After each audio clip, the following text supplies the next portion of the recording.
식사 후 배가 부르다고 잠시 눕거나 따뜻한 물로 피로를 푸는 습관을 가진 분들 많습니다. 혹은 소화도 될 겸 헬스장에서 가볍게 운동하시는 분들도 계시겠지요. 하지만 저는 전북 정읍에서 78세까지 현역으로 일했던 응급의학과 전문의로서 지금도 기억 속에 생생히 남아있는 장면이 있습니다. 식사 후 불과 30분 사이 목숨을 위협받은 분들을 무수히 지켜봤기 때문입니다. 지난 40여 년간 응급실에서 근무하며 제가 가장 안타까웠던 순간은 평범한 식사 뒤에 갑작스럽게 실려온 어르신들을 마주했을 때였습니다. 최근에도 한 달 사이에 4분이 비슷한 이유로 응급실에 들어오셨습니다. 한 어르신은 점심 후 그대로 소파에 기대 잠들었다가 음식물이 기도로 넘어가 호흡 곤란을 겪으셨습니다. 또 다른 분은 뜨거운 욕탕에 들어갔다가 혈압이 급격히 떨어져 일시적으로 의식을 잃었고 결국 가족이 구급차를 부르게 됐습니다. 가장 충격적이었던 사례는 광주에 거주하던 71세의 남성분이셨습니다. 평소 혈압 관리도 잘 되고 있었고 스스로 건강하다고 자신하시던 분이었는데요. 저녁 식사 후 곧장 헬스장으로 향했다가 러닝머신 위에서 심정지가 발생했습니다.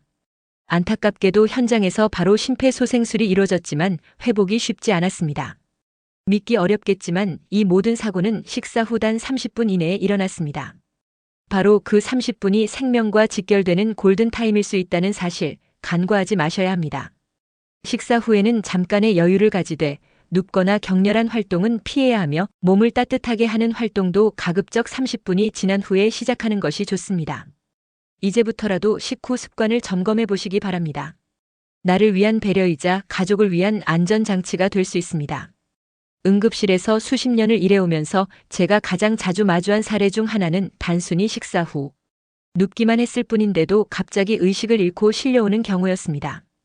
특히 충남 서천에 사시는 73세 여성분처럼 연령대가 높을수록 이런 사고는 더 자주 발생합니다. 그 이유는 간단합니다. 나이가 들면 몸의 방어 작용과 반사 기능이 자연스럽게 저하되기 때문입니다. 젊을 땐 아무렇지 않게 하던 행동도 나이가 들면 예기치 않은 큰 사고로 이어질 수 있습니다. 그래서 오늘은 제가 반드시 알려드려야 하는 식후 절대 금기 사항 3가지 중 첫 번째를 먼저 말씀드리겠습니다. 바로 식사 후 눕는 습관입니다. 이 행동 하나만으로도 기도가 막히거나 더 심각하게는 흡인성 폐렴으로 발전할 수 있습니다. 경우에 따라서는 심정지나 폐렴성 쇼크까지 이를 수도 있다는 점 절대로 간과해서는 안 됩니다. 두 번째는 식사 직후 뜨거운 물에 몸을 담그는 행동입니다. 이 역시 혈압의 급격한 변화로 인해 뇌혈관에 큰 부담을 주게 되며 뇌출혈 혹은 실신으로 이어질 수 있습니다. 세 번째는 식사 후 곧바로 격렬한 운동을 시작하는 습관입니다. 식사 직후는 몸속의 혈류가 대부분 소화기관으로 몰려있기 때문에 이 상태에서의 운동은 심장에 큰 무리를 주며 돌연사의 원인이 될 수 있습니다. 이런 이야기 들으시고도 설마 그 정도로 위험할까? 라는 생각이 드시나요? 저 역시 응급실에서 처음 이런 환자들을 마주할 때는 그런 생각을 했습니다. 그러나 지난 40년간 쌓인 경험을 통해 확신하게 되었습니다. 이 3가지 습관은 생각보다 훨씬 치명적이며 무엇보다도 모두 예방 가능한 사고라는 사실입니다. 실제로 몇 주 전 서울 구로에 거주하는 69세 남성분이 저녁 식사 후 곧바로 조깅을 나갔다가 심정지를 일으켜 긴급 이송된 일이 있었습니다. 또 대전의 75세 어르신은 식후 목욕 중 어지럼증을 호소하다 욕조에서 의식을 잃었고 다행히 가족이 빨리 발견해 응급실로 옮길 수 있었습니다. 그분들 모두가 하셨던 말은 이 정도로 위험할 줄은 몰랐다는 것이었습니다. 지금부터는 이 3가지 금기 사항이 왜 그렇게 위험한지 그리고 그 배경이 되는 의학적 원리를 자세히 설명드리겠습니다. 우선 식후에 눕는 행동부터 말씀드릴게요. 식사를 하면 위와 장으로 혈액이 집중되며 평소보다 소화기관 쪽으로 2배 이상 많은 혈류가 쏠리게 됩니다. 이런 상태에서 바로 눕게 되면 중력의 도움 없이 위에 있던 음식물이 식도로 역류하기 시작하고 위식도 사이의 근육이 약해진 상태에서는 이걸 제대로 막아내지 못합니다. 특히 70세 이상 어르신은 이 근육의 탄력성이 30대의 절반 이하로 떨어집니다. 문제는 여기서 끝이 아닙니다. 기침 반사 능력도 함께 약해지기 때문에 음식물이 기도로 들어가도 제대로 뱉어내지 못하는 일이 자주 발생합니다. 이렇게 되면 흡인성 폐렴으로 이어지게 됩니다. 흡인성 폐렴은 음식물이나 위액이 폐로 들어가 발생하는 질환인데요. 이 병은 한번 걸리면 치료가 매우 어렵고 재발률도 높습니다. 중증으로 발전할 경우 사망에 이를 수 있는 아주 위험한 질환입니다. 이 모든 위험이 단순히 식사 후 잠깐 눕는 행동에서 시작될 수 있다는 사실 믿기 어려우실 수도 있습니다. 그러나 충북 옥천에서 75세까지 응급실 현장을 지킨 제 입장에서는 결코 가볍게 넘길 수 없는 이야기입니다. 실제로 제가 만난 환자들 중 많은 분들이 바로 이 작은 습관 하나 때문에 응급 상황에 놓였고 때로는 생명을 위협받기도 했습니다. 그렇다면 어떻게 해야 이런 일을 피할 수 있을까요? 가장 기본적이면서도 중요한 원칙은 식사 후 최소 30분 동안은 절대로 눕지 않는 것입니다. 등을 곧게 펴고 의자에 앉아 계시거나 집안을 천천히 걸어 다니는 것이 가장 좋습니다. 다만 너무 많이 움직이거나 격렬한 행동은 피해야 합니다. 이 시기에는 위가 소화 활동을 하는 중이기 때문에 무리한 움직임은 오히려 방해가 됩니다. 만약 꼭 누워야 하는 상황이라면 상체를 30도 이상 세운 상태로 누우시길 권합니다. 침대 머리를 약간 올리거나 베개를 두세 개 겹쳐 사용하시는 것도 좋은 방법입니다. 또한 식사량을 너무 많게 잡지 않는 것도 중요합니다. 위에 부담이 가면 소화에 더 많은 시간이 필요해지므로 앉아있는 시간도 길어질 수밖에 없습니다. 특히 위식도 역류 증상이 있거나 만성 기침을 앓고 계신 분들은 이 원칙을 반드시 지키셔야 합니다. 이분들은 식도와 기도가 민감하게 반응하는 상태라서 작은 자극에도 폐렴이나 질식 사고로 이어질 수 있습니다. 지금까지는 아무 문제 없었다고요? 하지만 몸은 점점 노화되고 있고 오늘의 컨디션이 어제와 같지 않을 수 있다는 점을 기억하셔야 합니다. 66세 이상이 되면 이런 신체 반응은 더욱 빠르게 약해집니다. 이제 두 번째 주제, 식사 후 뜨거운 목욕에 대해 이야기해 보겠습니다. 식사 후 따뜻한 물에 몸을 담그는 그 순간의 포근함은 누구나 공감할 수 있는 행복한 시간이죠. 하지만 바로 그 시간, 우리 뇌에서는 상당히 위험한 변화가 일어나고 있을 수 있습니다. 식사를 하고 나면 전체 혈액의 약 30%가량이 위장과 장기로 몰리게 됩니다. 그런데 그 상태에서 42도에 가까운 뜨거운 물에 들어가면 피부의 혈관이 갑자기 확장되면서 혈액이 또 다른 방향으로 급히 분산됩니다. 이로 인해 뇌로 가야 할 혈류량이 순간적으로 줄어들게 되죠. 뇌는 전체 산소의 20%를 소비하는 기관이기 때문에 혈류가 줄어들면 산소 부족 현상이 빠르게 나타납니다. 그 결과 어지러움, 메스꺼움, 두근거림 등이 발생할 수 있으며 심할 경우 의식을 잃는 상황까지 생깁니다. 문제는 고령층일수록 혈관 탄력과 체온 조절 능력이 저하되어 이런 상황에 제대로 적응하지 못한다는 것입니다. 실제로 강원도 원주에서 혼자 거주 중인 78세 여성분은 식사 후 곧바로 목욕을 하다 욕조에서 실신했고 다음날 이웃의 신고로 발견된 안타까운 사례가 있었습니다. 그렇다면 어떻게 해야 안전하게 목욕을 할 수 있을까요? 첫째, 식사 후 최소 1시간 이상은 기다리세요. 만약 식사를 푸짐하게 하셨다면 1시간 30분 이상이 안전합니다. 둘째, 물의 온도는 38도에서 40도 사이로 조절하세요. 손을 담갔을 때 조금 따뜻하다는 느낌이면 적정 온도입니다. 셋째, 목욕 시간은 15분 이내로 제한하시고 타이머를 맞춰두는 습관도 도움이 됩니다. 목욕 중 어지럽거나 답답한 느낌이 들면 그 즉시 물 밖으로 나와야 합니다. 절대 참거나 버티지 마세요. 특히 고혈압, 당뇨, 심장 질환을 가지고 계신 분들은 목욕 전후로 체온과 혈압 변화에 더욱 민감하기 때문에 각별한 주의가 필요합니다. 세 번째로 꼭 피해야 할 습관은 식사 직후의 격렬한 운동입니다. 보기에는 건강을 위해 좋은 선택 같지만 실제로는 예상보다 훨씬 위험한 행동입니다. 경남 진주에서 거주 중인 72세 남성분은 식후에 운동하면 소화도 잘 되고 건강에도 좋다고 믿어왔습니다. 그래서 저녁만 먹으면 무조건 파워워킹을 나가셨죠. 그런데 어느 날 갑작스럽게 심한 가슴 통증을 느끼며 쓰러졌고 결국 심근경색으로 응급실에 실려오셨습니다. 식사를 하면 소화를 위해 위장에 많은 혈액이 몰리게 됩니다. 그런데 이 시점에서 격한 운동을 하게 되면 소화기관과 근육이 동시에 혈액을 요구하게 되죠. 이중 요구 상황에서 심장은 갑자기 과도한 부담을 떠안게 됩니다. 심박수가 급격히 오르고 혈압 역시 함께 상승합니다. 심장은 더 많은 산소를 필요로 하지만 그 산소를 충분히 공급받지 못하는 상태가 되는 겁니다. 이게 바로 심근경색이 발생하는 가장 전형적인 상황입니다. 문제는 나이가 들수록 심장의 탄력성과 관상동맥의 건강 상태가 악화된다는 데 있습니다. 젊을 때는 괜찮았던 운동도 65세 이후에는 오히려 심장을 망가뜨릴 수 있습니다. 실제 국내 연구 결과에서도 식사 후 격렬한 운동을 했을 때 심장마비 위험이 2.5배 증가한다는 통계가 나와 있습니다. 또한 이 시기에는 부교감신경과 교감신경이 서로 충돌하게 됩니다. 소화를 맡는 부교감신경과 운동을 담당하는 교감신경이 동시에 작동하면서 몸은 혼란에 빠지고 이로 인해 심장에 큰 무리를 주는 결과로 이어질 수 있습니다. 그렇다면 운동은 언제부터 시작하는 것이 안전할까요? 가장 이상적인 시점은 식후 1시간이 지난 후입니다. 평소 소화가 느리거나 심장 질환이 있으신 분이라면 1시간 30분 이상 여유를 두는 것이 좋습니다. 이전에 대구 수성구에 거주하던 70세 여성분은 심장질환 진단을 받고 나서부터 식사 전으로 운동 시간을 바꾸셨고 이후 증상이 눈에 띄게 완화됐습니다. 이처럼 운동의 타이밍을 바꾸는 것만으로도 건강에는 큰 차이를 만들 수 있습니다. 또한 격렬한 운동 대신 식후에는 가벼운 산책이나 집안 정돈 정도의 활동이 가장 적절합니다. 실제로 천천히 걷는 정도의 움직임은 위장의 연동 운동을 돕기 때문에 오히려 소화에 도움이 됩니다. 본격적인 운동을 시작하기 전에는 반드시 가벼운 준비 운동을 통해 몸을 풀어줘야 하며 운동 중에 가슴 통증, 어지러움, 호흡 곤란 같은 증상이 느껴지면 즉시 운동을 멈추고 휴식을 취해야 합니다. 이들 증상은 심장이 보내는 위험 경고 신호일 수 있기 때문입니다. 궁극적으로는 운동을 식사 전으로 옮기는 것이 가장 바람직합니다.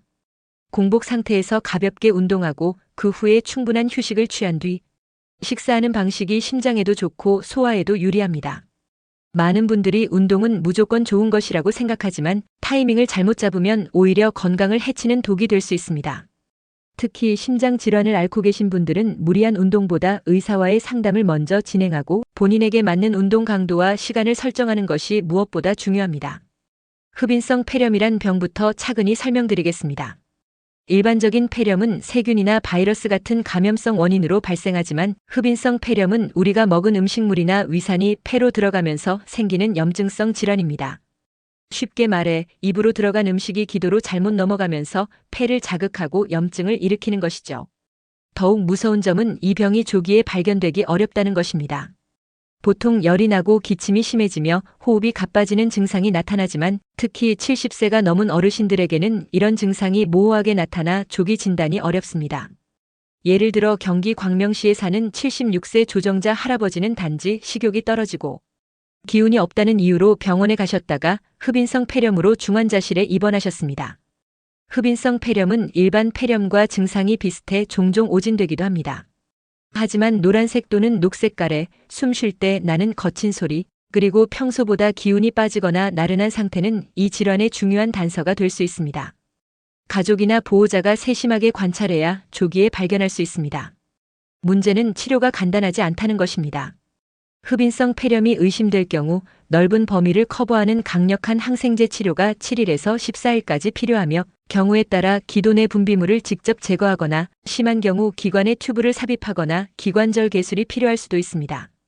이런 무거운 치료를 피하려면 가장 현명한 선택은 예방입니다. 식사 전후 구강 위생을 철저히 관리하는 것이 그 첫걸음입니다. 양치질은 기본이고 틀니를 사용하는 경우에는 매 끼니 이후 반드시 깨끗이 관리해 주셔야 합니다. 식사할 때는 허리를 곧게 펴고 앉은 자세를 유지하시고 턱을 살짝 숙인 채로 천천히 드시는 것이 좋습니다. 식후에는 상체를 30도 이상 세운 자세로 2시간 정도 유지하면 음식물이 식도로 역류하는 것을 막을 수 있습니다. 또한 국이나 물처럼 묽은 음식은 천천히 한 모금씩 드시는 습관도 중요합니다. 만약 음식을 삼키는데 불편함이 있다면 음식의 농도를 조절하여 너무 묵지 않게 드시는 것도 도움이 됩니다. 이런 설명을 듣고도 지금까지 아무 문제 없었는데 굳이 조심해야 하나? 라고 생각하시는 분들도 계실 겁니다. 그러나 몸은 하루가 다르게 변하고 있고 특히 65세 이후부터는 예전과 다르게 기침 반사나 삼킴 기능이 빠르게 약화됩니다. 한 번이라도 흡인성 폐렴을 겪게 되면 재발 확률이 높고 치료도 어렵기 때문에 미리 예방하는 것이 가장 안전한 선택입니다. 이제 다음으로 말씀드릴 내용은 많은 분들이 흔하게 겪고 있는 위식도 역류질환입니다. 속쓰림, 가슴 답답함 같은 증상으로 약을 드시는 분들 중 일부는 이렇게 말하십니다. 약을 1년 넘게 먹었는데도 증상이 전혀 나아지지 않아요. 경북 포항시에 사는 74세 최명자 할머니도 3년 넘게 위산 억제제를 복용하셨지만 여전히 밤마다 타는 듯한 속쓰림에 시달리셨습니다. 그런데 정밀 검사를 해보니 놀라운 사실이 발견됐습니다.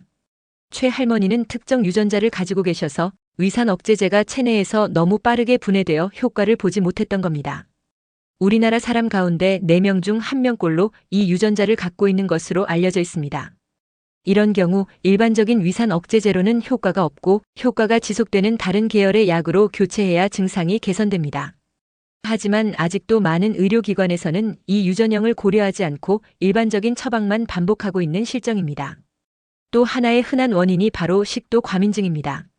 정상적인 양의 위산이 올라오더라도 식도 점막이 과하게 반응하여 심한 통증을 느끼는 경우입니다. 이 경우에는 위산만 줄이는 약으로는 효과를 보기 어렵고 신경안정제를 병행 처방해야만 증상이 완화될 수 있습니다. 더욱 조심해야 할 것은 식도 운동장애입니다. 이 질환은 식도를 감싸고 있는 근육이 제대로 움직이지 않아서 음식이 넘어가지 않고 가슴에 걸리는 듯한 불쾌감이나 목에 뭔가 걸린 느낌을 유발합니다. 이런 증상을 위식도 역류로 착각하고 잘못된 처방을 받는 경우가 많습니다. 이런 증상들이 반복된다면 일반 병원에서 간단한 약만 받기보다 대학병원에서 식도, 내압 검사를 꼭 받아보셔야 합니다. 식도 질환 중에는 호산 구성 식도염이라는 병도 있는데 이건 내시경만으로는 확인이 어려워서 반드시 조직 검사를 통해 진단해야 합니다. 이 병은 일반적인 위식도 역류 질환과 치료법이 전혀 다릅니다. 위산 억제제만 계속 드시는 분들 중 일부가 이 질환을 가지고 계시는데 전혀 호전되지 않는 이유가 바로 여기에 있습니다. 그리고 반드시 짚고 넘어가야 할 게 있습니다. 가슴 쓰림 증상은 심장 질환, 특히 협심증과도 매우 유사하다는 사실입니다. 특히 담배를 피우시거나 고혈압, 당뇨병 진단을 받은 적이 있는 분들은 심장내과 정밀 검진도 병행해야 안전합니다. 또 하나 중요한 부분은 정신 건강입니다. 우울증이나 불안 장애가 있으면 통증 감지 체계 자체가 바뀔 수 있기 때문입니다. 새벽에 자주 깨거나 이유 없이 여기저기 아프고 쑤시는 증상이 있다면 정신건강의학과적 평가도 고려해야 합니다. 하지만 위식도 역류를 포함한 만성 소화기 문제에서 가장 강력한 해결책은 체중 감량입니다. 과체중은 역류 질환 위험을 40% 이상 증가시킨다는 연구가 있으며 참고로 흡연이나 카페인은 각각 10% 정도의 위험만 증가시키는 것으로 알려져 있습니다. 즉, 비만이 가장 큰 위험 요인이라는 뜻입니다. 무엇을 어떻게 먹는지도 중요합니다. 제 시간에 과하지 않게 드시고 한 입당 씹는 횟수를 늘리는 것만으로도 칼로리 섭취가 줄어든다는 연구 결과가 있습니다. 실제로 씹는 시간을 1.5배만 늘려도 칼로리 섭취량이 9% 감소한다는 데이터가 있습니다. 또한 식후 자세 역시 매우 중요합니다. 쪼그려 앉거나 무거운 물건을 들거나 식사 후 곧바로 눕는 행동은 반드시 피해야 합니다. 모두 위산이 식도로 역류할 위험을 높이고 폐로 넘어가 흡인성 폐렴으로 이어질 수 있는 습관들입니다. 이제부터는 생명을 좌우할 수 있는 뇌혈관 질환에 대해 말씀드리겠습니다. 뇌출혈과 뇌경색, 두 질환은 전혀 다른 메커니즘으로 발생하지만 초기 증상이 비슷하고 혼동되는 경우가 많아 대처가 늦어지는 일이 자주 있습니다. 예를 들어 전남 해남에 거주 중인 69세 이순희 할머니는 평생 두통 한 번 없이 건강하게 살아오셨습니다. 그런데 어느 날 새벽 본인이 겪어본 것 중 가장 강한 두통을 호소하셨고 가족은 단순 편두통이라며 진통제를 드리려 했습니다. 다행히 며느리가 이상하다고 느끼고 즉시 병원에 모셨고 검사 결과는 뇌동맥류 파열 직전 상태였습니다. 이 사례에서 보듯 뇌출혈의 가장 특징적인 증상은 이전과는 전혀 다른 강도의 극심한 두통입니다. 평소의 3배에서 5배 이상 강한 두통이 갑자기 발생했을 경우 반드시 응급실에 가셔야 합니다. 여기에 한쪽 팔이나 다리에 힘이 빠지거나 말이 어눌해지는 증상이 함께 나타난다면 곧바로 119에 연락하는 것이 생명을 지키는 행동입니다. 조기에 뇌혈관 검사를 받으면 95% 이상의 환자가 좋은 결과를 얻을 수 있다는 연구 결과도 있습니다. 특히 뇌동맥류가 5 이상이면 수술 여부를 검토하고 710 이상이면 반드시 수술이 권고됩니다. 단, 기저질환 여부, 체력, 수명 예측 등을 고려해 최소 1020년 건강하게 살 수 있을 조건일 때만 수술을 권장합니다. 반면 뇌경색은 또 다른 양상을 보입니다. 의학계에서는 time is brain이라는 말을 씁니다. 1분마다 200만 개의 뇌세포가 죽어간다는 말로 응급 대처의 중요성을 강조합니다. 실제로 증상 발생 후 4시간 30분 이내에 혈전 용해제를 투여해야 효과가 있으며 요즘은 스텐트를 이용한 혈전 제거술도 많이 시행되고 있습니다. 심방세동은 뇌경색의 대표 원인 중 하나입니다. 심장이 불규칙하게 뛰면서 혈전이 생기고 그 혈전이 뇌혈관을 막는 메커니즘입니다. 특히 65세 이상에서는 1년에 약 35%의 확률로 뇌경색 발생 가능성이 있습니다. 또 하나의 원인은 경동맥 협착입니다. 이는 목 부위 큰 혈관에 지방 찌꺼기가 끼어 뇌로 가는 혈류량이 줄어드는 현상인데 초음파 검사로 간단히 확인할 수 있습니다. 일과성 허혈 발작 TIA도 주의해야 합니다. 24시간 안에 증상이 사라지지만 이 증상을 경험한 사람의 20%는 3개월 이내에 진짜 뇌경색으로 이어집니다. 잠시 괜찮아졌다고 절대 안심해서는 안 됩니다. 한쪽 팔을 들었을 때 힘이 빠지거나 아래로 처지는 증상이 있다면 절대 그냥 넘기시면 안 됩니다. 또 말이 어눌해지거나 발음이 이상해지는 언어장애가 동반된다면 더 이상 망설일 시간이 없습니다. 이런 증상 중 단 하나라도 있다면 즉시 119에 신고해야 합니다. 뇌혈관 질환은 단 1분이 생명을 좌우하는 질환이기 때문입니다. 아직도 뇌졸중이나 뇌경색을 남의 일로 생각하시는 분들 계실지도 모르지만 실제 통계에 따르면 65세 이상 시니어 10명 중 1명은 뇌혈관 질환을 겪고 있습니다. 이제부터 말씀드릴 심근경색은 현대인에게 있어 가장 위험한 돌발 질환 중 하나입니다. 강원도 강릉에 거주하는 71세 김춘배 어르신은 평소 건강 체질로 자신해 오셨지만 어느 날 갑자기 가슴을 움켜쥐고 쓰러지셨습니다. 빠른 응급 처치 덕분에 생명을 구할 수 있었지만 검사를 통해 발견된 것은 매우 놀라웠습니다. 김 어르신은 대사증후군의 5가지 기준을 모두 갖고 계셨던 겁니다. 대사증후군은 심근경색을 예고하는 대표적 신호로 다음 5가지 항목 중 3가지 이상에 해당되면 진단됩니다. 첫째, 남성의 경우 허리둘레가 90cm 이상, 여성은 85cm 이상일 때. 둘째, 중성 지방 수치가 150mg 이상일 경우. 셋째, 좋은 콜레스테롤 HDL이 40mg 미만일 때. 넷째, 혈압이 13,085 이상으로 올라간 경우. 마지막으로 공복 혈당 수치가 100mg를 초과할 경우입니다. 충격적인 점은 대한민국 성인 중 약 23%가 대사증후군 진단 대상이라는 사실입니다. 다시 말해 5명 중 1명꼴로 심근경색 위험군이라는 뜻입니다. 그리고 이 모든 근본 원인은 바로 비만입니다. 체중을 감량하면 이 5가지 위험 요인 대부분이 자연스럽게 개선되는 사례가 많습니다. 콜레스테롤 약에 대해 말씀드리면 스타틴 계열 약물이 가장 널리 쓰입니다. 이 약은 26만 명 대상 연구에서 5년간 사망률을 최대 50%까지 낮췄다는 놀라운 결과가 있을 정도로 효과가 입증돼 있습니다. 일부에서 근육통을 걱정하시지만 실제 부작용 발생률은 0.5% 미만으로 200명 중 1명 정도에 해당됩니다. 최근에는 PCSK9 억제제라는 새로운 주사 치료도 나와 있습니다. 스타틴으로 효과가 부족한 경우 2주 간격으로 맞는 주사로 LDL 콜레스테롤 수치를 획기적으로 낮출 수 있으면 보험 적용도 가능합니다. 한편 변형 협심증이라는 특별한 질환도 있습니다. 이 병은 주로 중년 이상의 여성에게 나타나며 혈관이 막히지 않았음에도 경련성 수축으로 인해 심근경색이 발생할 수 있습니다. 특히 새벽이나 밤에 증상이 자주 나타나고 스트레스, 흡연, 술이 주요 원인으로 지목됩니다. 다행히 이 질환은 약물 치료로 완치가 가능한 병입니다. 심혈관 질환 예방에서 가장 중요한 것은 역시 생활습관 개선입니다. 대표적인 방법으로는 간헐적 단식이 있습니다. 18시간 공복 유지 후 6시간 내 식사를 하는 방식인데 이는 인슐린 분비를 줄여 지방 축적을 막는 데 효과적입니다. 설탕 섭취를 줄이는 것도 반드시 병행해야 하며 설탕은 인슐린을 급격히 올려 체지방 형성을 촉진하는 주요 원인입니다. 수면 부족 또한 심혈관 건강에 치명적입니다. 수면이 부족하면 스트레스 호르몬이 과도하게 분비돼 혈압 상승과 동맥 경화 위험이 커집니다. 따라서 68시간의 깊고 규칙적인 수면이 중요합니다. 정기 건강검진도 반드시 필요합니다. 특히 시니어층은 관상동맥 CT 또는 운동부하 검사를 통해 미리 심장 상태를 확인해 두는 것이 가장 안전한 예방책입니다. 제가 지금까지 응급 현장에서 수많은 환자들을 만나면서 느낀 건 단 하나입니다. 가장 안타까운 환자들은 충분히 예방할 수 있었던 분들이었다는 것입니다. 인천 미추홀구에 사시는 79세 하만복 어르신은 제가 평생 잊을 수 없는 환자 중 한 분입니다. 진료 중에도 건강에 자신감을 보이셨지만 대사증후군을 간과하고 심장질환에 대한 위험성을 대수롭지 않게 여기셨죠. 안타깝게도 후유증이 남는 결과로 이어졌습니다. 몇 해 전 가을 평안남도 개천에서 지내시던 88세 이만복 어르신이 저녁을 드신 후 곧장 눕는 바람에 흡인성 폐렴으로 응급실에 실려오신 일이 있었습니다. 상태가 매우 위중해서 한 달 넘게 중환자실에 머무르셨고 생사를 넘나들며 가족들의 마음을 애타게 했습니다. 다행히도 회복하셨고 퇴원 후 병실에서 제 손을 꼭 잡으며 이렇게 말씀하셨습니다. 이렇게 간단한 생활 습관 하나가 이렇게 큰 화를 부를 줄은 정말 몰랐습니다. 그날 이후 이 어르신은 식후 30분은 절대 눕지 않으시고 오히려 가족과 지인들에게도 이 사실을 반복해서 알려주셨습니다.